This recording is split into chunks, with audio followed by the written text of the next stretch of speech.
I lie when I say it. Season's still alive. Big time weekend for your 76ers. Wow. A much needed win, especially yesterday over the Brooklyn Nets. 1 o'clock start on Saturday. But we did not go live after that one because we said, you know what? That's going to be fool's gold. And they got lucky. They pulled it out, whatever. That's Saturday. Nets stink. Sunday was the game against the Portland Trailblazers where I was saying, if the Sixers want me to just feel some sort of life as we head into a really tough part of the schedule, and who knows what's going to happen with Joel Embiid, the return of course, Tyrese Maxey. Well, that's not going to be for quite some time. We do have a little bit better understanding of when that is. And, of course, Paul George with 10 games left, I think on the 25th against the Chicago Bulls. It is now March the 15th. So you can start to see, like, all right, there's light at the end of the tunnel, but they got to get to that tunnel. And it was these two games this weekend. And I said, if they lose these two games this weekend, I'm out. It's over. Shut the season down. Don't care. They handled business. Both games at home, victories. Like, I don't know what else I could say, Sam, other than, you know what? Like I said, it's one game at a time, and Sixers held it down this weekend, winning both of them. They did handle business, and I don't know how many people are actually paying attention because it was a 1 o'clock tip on a Saturday, and then this was a tip at 6 p.m. when the whole world was watching Selection Sunday.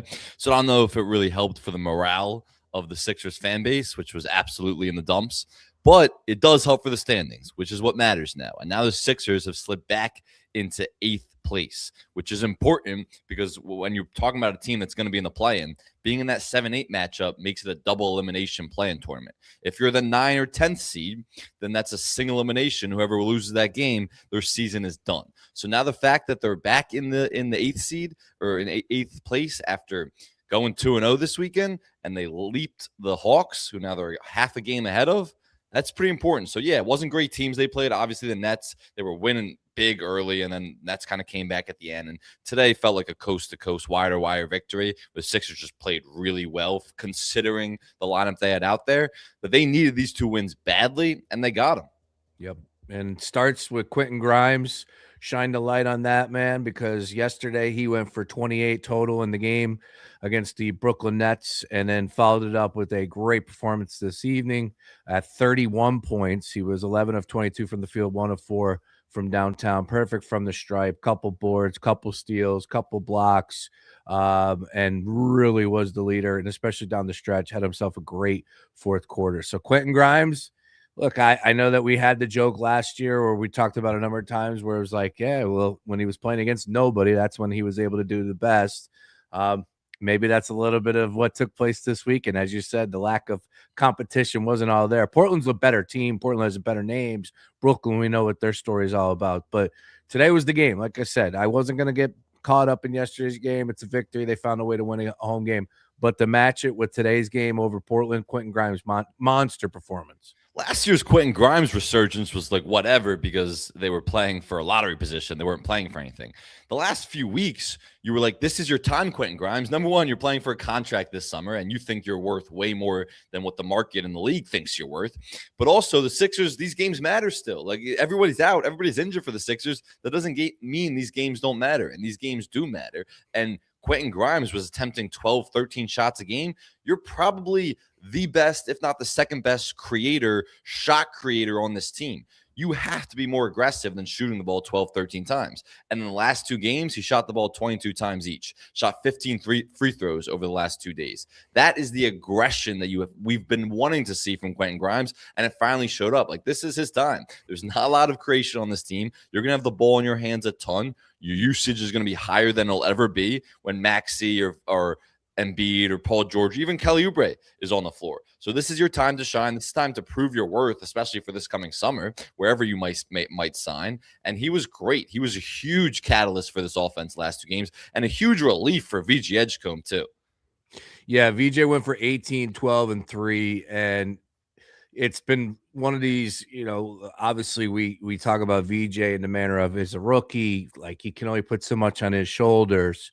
But I won't be mad at you if you would say, man, like he's got the potential. Why not? I think he could be better than what he's shown us. Like I would say, I would argue that the ebbs and flows of a rookie season are eventually going to catch up with all these rookies. And I think that's what we're seeing right now.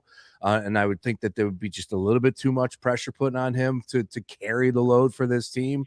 But man, like, that's how good he is, Sam. And like, you saw it in the game, of course, the fourth quarter, like, just get out of the way, one-on-one dribbles, pulling up, getting to the corner, the elbow, with some really good, crossover dribbles, shaking his defender, getting the open shot. Obviously, we know the athleticism, and as I said, the rebounds. What was the number? 18 or 12? Excuse me, 18 points, 12 rebounds. We know the athleticism is through the roof, but man, it's been a lot of fun to watch him. But I won't lie, from where I stand, I kind of am like a little bit more cautious to put stuff on his shoulders. But he continues to answer that call. He was clutch tonight, too. 2 of those buckets were in the final 2.5 minutes when they desperately needed a point. And that's kind of when the Blazers defense locked in. Their ball pressure was great down the stretch. And the Sixers were struggling to find any creation. And it was VG Edgecombe who hit one of these. One was a tough elbow shot that you talked about. One was a nice drive to the rim. And it was just clutch baskets. And that's what he's been all year for the Sixers, clutch. And we talked about this last week, too, where VJ isn't necessarily a big creator. He's not a guy that's going to create for himself a lot, but he is a guy that plays really well off others, which is why he's in the perfect situation with Philly as a rookie, where he was playing alongside Maxey and Embiid for stretches and Paul George for stretches. And that allowed him to attack closeouts and attack defenses already in rotation. And that gave him better looks. When he's tasked with what he's been doing the last couple games without Maxey, without Oubre, without all these guys, then it's just, obviously the defensive attention's more on you. You're higher on the scouting report for everybody, but it's also just not really his game to just be this 1A creator guy the way like a Cooper Flagg is, someone else who's in his draft class, obviously, which is tough to compare him to. So it's like you talked about earlier, it's not really fair to put the brunt of the blame on him because it's just not what you should expect from a rookie, especially on a good team. But he was good the last 2 games. He was especially good tonight. And part of that is because Quentin Grimes. When you have Quentin Grimes acting as like the primary creator, which is what he's been, and the guy who has the ball in his hand trying to make something happen most of the time, then you have VG Edgecombe playing well off him. And that's kind of what you saw. So Quentin Grimes and VG Edgecombe, that's a good pairing. Like, that's a good pairing against bad teams like the Nets. And the Blazers aren't a bad team, but they played pretty bad tonight. That's enough. When Quentin Grimes and VJ Edgecombe play like that, that's enough to pick up a win over the Blazers and Nets when you're still not scoring over 110 points. Sixers wrap-up show here. Once again, the 76ers handle business at home against the Trailblazers 109-103 on a Sunday. Still got life. Undertaker GIF will be used tomorrow when I'm talking about the 76ers on the timeline. Sam Ostry from The Score. I'm Sean Brace, powered by 97.5 The Fanatic. Let's go. And, from the sports gambling aspect, Sam, yesterday the Sixers were 8.5-point favorites. They failed to cover due to, a bad fourth quarter, and they were up for 3 quarters in the game, basically. But credit where credit is due. The Brooklyn Nets come back, and that's the NBA way. Today, 76ers were catching 8.5. They were 8.5-point home dogs. So a nice money line victory if you did take them. I had no issues whatsoever saying that the Sixers were going to win this game. I wasn't going to put my hard-earned money on it because you got to show it to me, man. And of course, with this roster that's out there, this lineup, it's really, really hard to put your hard-earned money, even though I'm going to probably bet like, Idaho coming up here, their first trip to the March Madness to the dance since 1990. What was the other team that made it? Queens. California Baptist. Like, yeah, sure, I'm gonna put my hard-earned money on those squads, but I couldn't do it today with a game that I thought the 76ers were It was a back-to-back. Yeah, that too. Look, I just thought that they were gonna win this game. I really did. And like we just said a couple times already, credit where credit is due. It's the NBA. They have a good squad over there, Portland. Portland beat them the last time pretty easily, if I'm not mistaken, in Portland. It felt like that this was going to be an opportunity for the Sixers to get them 6 o'clock start on a Sunday. Of course, the time difference, all that, Portland. So that was one of the reasons why I was thinking they could come out on top. But players made plays down the stretch, and that's what it comes down to. So nice work across the board. I want to get an update with you. If you could shine the light on when do you think we will see Joel Embiid back? I know what's been said, And, of course, the next opponent up for the 76ers is Tuesday against the Denver Nuggets. So we head out back on the road for a showdown versus the Denver Nuggets on Tuesday.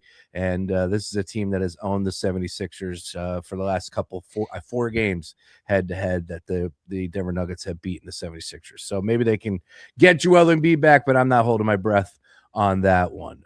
We know damn well he's not coming back in Denver against Jokic and that altitude on Tuesday. No chance. No chance. Yeah, I didn't think so either. It was nice to dream, right, for a second. For like 20 seconds, I had you dreaming there. I mean, at the end of the day, it'd be nice to just get the big man back out there. Eventually, it will happen, I hope, but we'll see what happens there. What is the latest with Joel Embiid? What is the latest you're hearing? So he's still being listed out with the right oblique strain. He's missed 9 games now with that injury.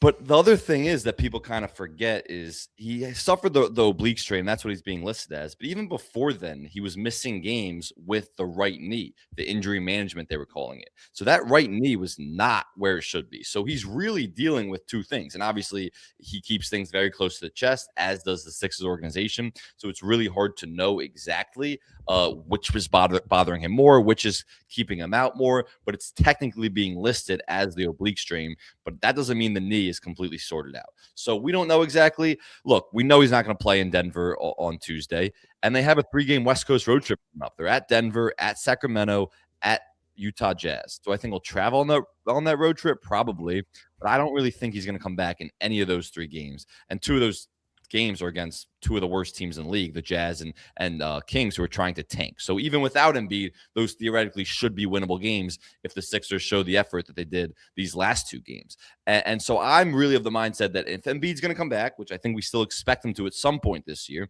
it'll probably be after that 3-game West Coast road trip where they play the Thunder at home and then they play the Bulls at home. It'll probably be one of those 2 games. Yeah, that's what I was thinking too, and I think that's what we discussed on after what was it, Thursday or Friday night Detroit game? Yeah. It was Thursday night after the Detroit game, and we looked at the schedule and said that that's probably going to be where we're at.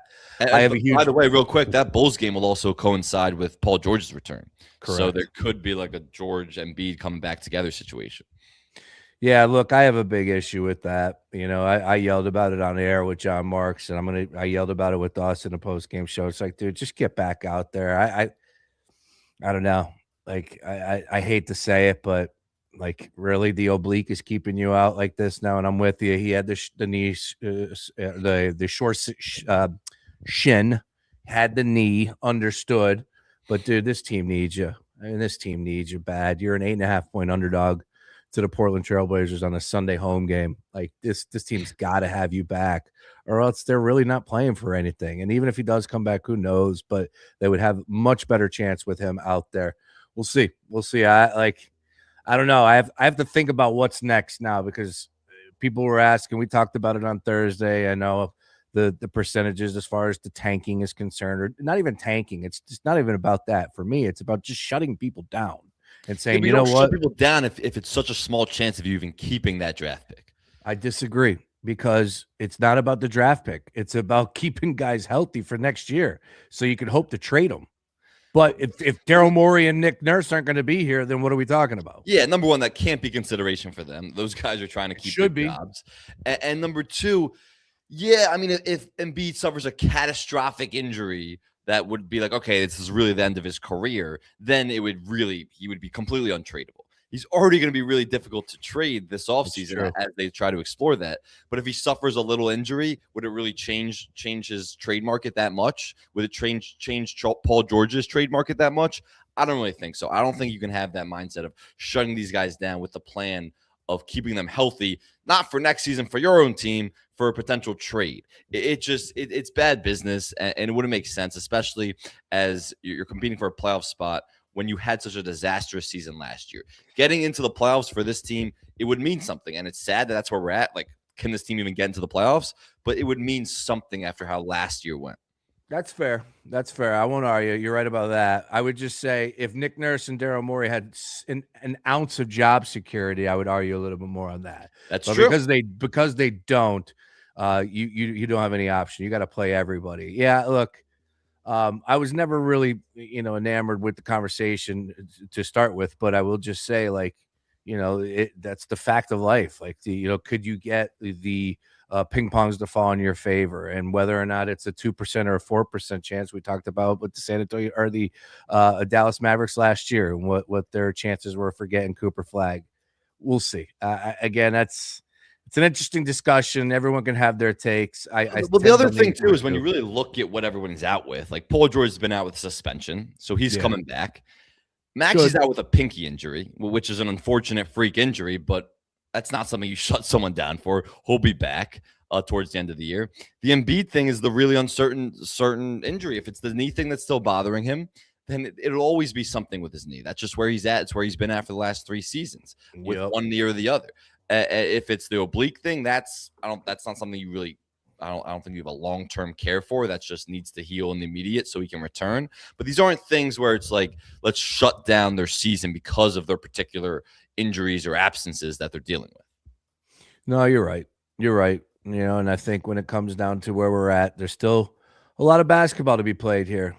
Forgive me. We're probably about 17, 16 games left. I would say 1, 2, 3, 4, 5, 6, 7, 8, 9, 10, 11, 12, 13, 14. 14 games left. If I have my math right, 14 games left in the regular season. Once again, Sixers and Nuggets on Tuesday, then they go to the Kings, and then they get the Jazz. So 2 out of 3, they should get there to keep this season rolling. They come home with the Thunder, the Bulls, and then go back on the road for the Hornets. That closes out the following week as well. We'll see what happens. All right. Again, big time victory there, Sam. Anything else you want to add as far as today's game, or we didn't get an opportunity to talk after yesterday's game? Anything that you want to add there? I thought the effort was really good. We've talked so much this season about the effort has just been piss poor. We talked about the Knicks game before the All-Star break where they lost by 30. They lost by almost 40 to the Hornets on the road in that 1 o'clock random Monday afternoon game. The Nuggets, the G Leaguer Nuggets they lost to. We were all at that game together. There's been so many games. The Spurs, terrible effort. So many games this year where the effort has just been inexcusable and laughable, to be honest with you. The effort the last 2 days has been really good. And it's a lot of guys who are end of the bench guys who are playing for jobs in a lot of ways, for next contracts, for opportunities to stay on NBA rosters. So you would expect it to be that case.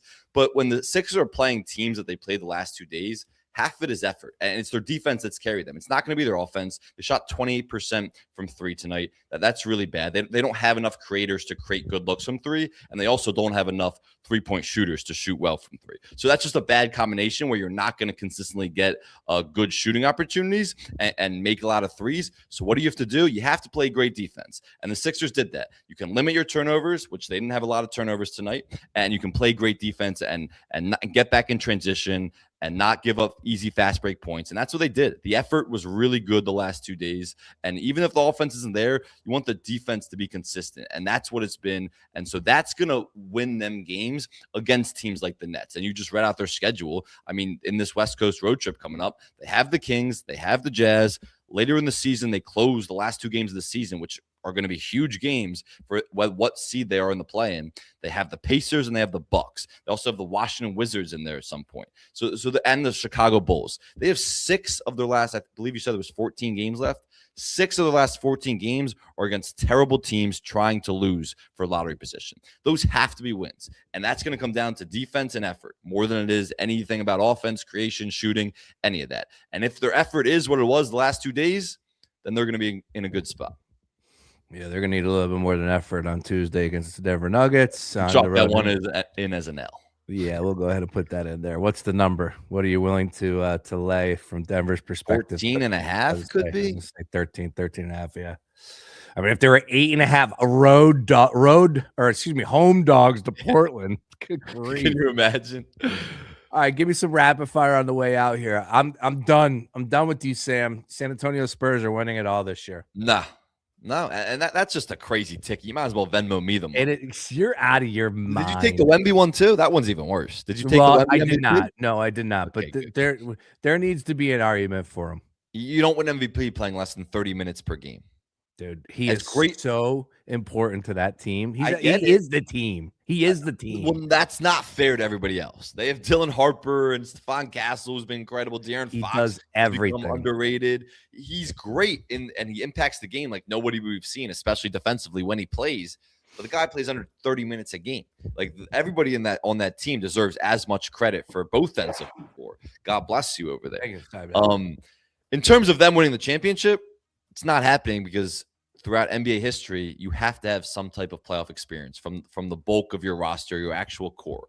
Wemby, Dylan Harper, Stephon Castle, most of these guys have not played a single playoff minute. It's just a different beast in the playoffs. And as good as this team is, we've seen a lot of great regular season teams.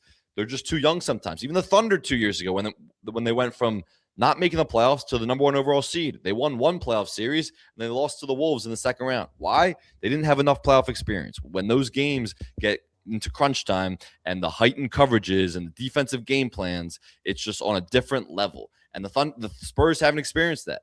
And that's just that they have no chance of winning. I'm here to say a guarantee the Spurs are not making the NBA Finals. Well, we'll talk a little bit more about that as it gets closer. We start to see some prices and all that, but I do again. We know what their record is against the Oklahoma City Thunder this year. They've been dominant. They continue to win. We're talking about the team that's 49-18. That is good for the second best record in the league. It would be number 1 in the East. That's good for the second best record in the league, obviously only behind Oklahoma City, who's won 8 straight. San Antonio has been on fire this year. They continue to beat everybody, and not just beating them, they're dominating them, making them look silly. So we'll see. We'll see what they look like in 2 weeks. Obviously, that's a huge, important piece of the puzzle. Is like you got to be playing your best basketball at the right time. So we'll see. A lot of games to be played, as I said, but man, I'm loving what I'm seeing so far. And oh, by the way, MVP numbers plus 1,700, plus 1,700 for Wemby and Joker, minus 900 for Shea. And we understand why that is. Yeah, Shea. I mean, Luke. If somehow Shea gets an injury, Luka deserves a chance in that too. I know you tweeted about that game last night. That was crazy. Luka's at 120-1. You think really? I think Jokic and Shea, I mean, Shea's going to win it, but I would give it to Luka after Shea. Like if Shea somehow becomes ineligible, yeah, I was going to say, he can't win the award because of the 65 games played, I'm giving it to Luka. Like the Lakers are playing good. I don't think they're a real contender, but they're playing really well. Luka's been carrying that team all year. He had 51 the other night, and nobody even talks about it. No, a lot happened in the NBA that night, but nobody's talking about how Luka had a 51-point performance. Last night, a crazy win over the Nuggets, where Austin Reeves misses the free throw intentionally and somehow gets it back. You never see that work to that level of perfection. Lakers end up winning in overtime. Luka's been playing unbelievable and just going completely under the radar. Yeah, Lakers have been playing well. I think they are a team that can make some noise, albeit we'll see what the matchups look like. But that would be a good thing. I don't know. I know why Barkley does it, but like he does it in a manner of like he's too strong with it. It's like, dude, if you don't want to be a fan of Lakers and all that, that's fine. But don't tell me they're not a contender with Luka. Luka's on the team. Luka can get to him in Western Conference Final. They're the 3 seed in the West. Correct. I think they won 6 in a row now. That game against Denver was awesome. That told me all I needed to know. That was a game that they had no business winning. They come back, won it. There's a lot to like about the Lakers, but we'll see. We'll see how it plays out over these next 2 weeks. A lot of fun over the weekend as far as the NBA is concerned, as we just discussed with that Lakers game there. And the San Antonio victory over Charlotte was a fun watch. Right now, currently, we do have a couple of games going off, and I know you got your eyes on the Knicks. Knicks are in action here. Where they got the Warriors? Yeah. All right. At home. Anything after the first? Yeah. Oof. Golden State, 35-21. All right. Well, we will have plenty more when Sean joins the party on Tuesday. We had to get going here because we didn't do one on yesterday, so it was good to get back into the mix. Of course, we got some late night shows coming up this week. Some 12:30 a.m. start shows. Lord, yeah. You gonna be up for those, Bree? Oh wait, timeout. What? Definitely Tuesday, not Thursday though. I mean, we got March Madness. Oh yeah, true. Yeah, true. Thursday I got a party. Friday I'll be home. When's the schedule? It's Tuesday, Thursday, Saturday this week. All those games are late night West Coast games. Yeah, no shot. We'll do 1 a.m. game. 1 Definitely a.m. Tuesday. I could definitely rock Tuesday. Thursday, no good because I'm at Parks on Friday and doing an event on Thursday. Saturday, we're at Parks again. Lord have mercy. It's going to be crazy this week. But that's all right. That's a good thing. Look, we'll figure it out. We'll be all over it. And then, look, it's March. It's March Madness. We know how it works. Everybody's going to be watching that. But we'll see what happens with the 76ers. And if we can't do it at night, then we do it the following day. Why not? Yep. By the way, Philly's got some good games. Oh, we got some great games. Yeah. We got Miami. Could be Miami of Ohio if they get there. I mean, I got SMU in that, but I hope it's Miami of Ohio. We got UConn. Got UCLA. UCLA is always in Philly. Always in Cronin, UCLA, Mick Cronin, Dan Hurley sideline matchup. Could be fun. That's electric. That bracket, that region is crazy with the coaches. It is, yeah. Izzo's in that. Patino. Yeah, Duke got screwed in that region. Yeah, and Siena's not one man's take. I don't think Siena's going to be all that much of a cake. They're a live dog. I don't think they're a live dog, but Duke won't pull away till like 5-7 minutes left in the second half. That's fair. Siena's a tough team, man. Jerry McNamara, he's going to have them believing. Send me all your Survivor pools you're in. This is my time of year. It's Survivor. Let's do it. Awesome. Sam, great stuff as always. You can find him at The Score. I'm Sean Brace. I'll be live tomorrow with John Marks at 10 a.m. We'll make some Sixers conversation in, but I'm sure that we will be all things as far as March Madness is concerned. A lot of that. I know Eagles will be on discussion as Dallas Goedert just signed, but we do have Willard on the show. Willard's going to be joining the show, I think, 11 o'clock, I want to say. Nice. So that'll be cool. Yeah, we'll be talking some Nova hoops and see what's up. Bad job with the final game when they took the floor against Georgetown, but you know what? Get that loss out of your mouth. Villanova's been a tough with the injuries. It's been tough for them. Like we know everything changed. It's been so bad the last 3 years. The fact that they're back in the dance, you got to appreciate it. It's Willard's first year. It's a young team. Correct. But Hodge was a big deal. Yes. And losing him the way that they did, I think that just, devastated the team altogether. But you're right. In the grand scheme of things, this was a huge success. This is the most successful season for a Villanova head coach in its first year. So That's all you need to say. It's a changing game, NIL, everything. Willard comes in, wins, gets him back into the tournament. Huge deal. Huge. Dan Hurley actually said Willard saved the Big East. Imagine if the Big East only had 2 tournament teams in there, because it's UConn St. John's every year, but they only had 3 tournament teams. Imagine if Willard wasn't there to save Nova. Awesome. All right. Great stuff, Sam. We'll be back at it Tuesday night. Everybody enjoy the rest of your evening. We'll talk to you tomorrow. Peace.